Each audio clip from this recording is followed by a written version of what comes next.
এটা হচ্ছে গদুলিয়া চক। এই চকের খুব কাছেই ছিল আমাদের হোটেল। হোটেলের একটু ঝলক তোমরা দেখে নাও, পরে হোটেলে আরও ডিটেলস ভিডিও দেবো। তারপর আমরা রেডি হয়ে চলে যাই কাশী বিশ্বনাথ মন্দির দর্শনের জন্য। সেখানে গিয়ে দেখছি এক বিরাট লাইন, যেটা সারা রাত ধরে লোকজন দাঁড়িয়ে আছে দর্শনের জন্য।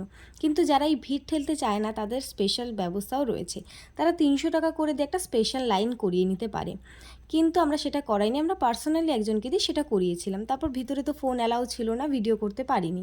সেখান থেকে আমরা চলে যাই হচ্ছে অন্নপূর্ণা মন্দিরে ভোগ খেতে। ভোগ খাওয়া দাওয়ার পরে আমরা যাই ঘাটের উদ্দেশ্যে। ঘাটে গিয়ে এই যে প্রথম ভিউটা, সেটা একটা আলাদাই অনুভূতি ছিল। তারপর আমরা চলে যাই বোট রাইড করতে। আমাদের ইচ্ছা ছিল সানসেট নয়তো সানরাইজের টাইমে আমরা বোট রাইড করব। সেটা একটা খুব সুন্দর ভিউ। তারপর আমরা চলে আসি হচ্ছে আরতির জন্য। এই গঙ্গা আরতি দেখার জন্য লোকজন 3টে থেকে বসে আছে, তাই আমরাও চলে গেলাম জায়গা নিতে। বাকি ভিডিও পরে আসছে।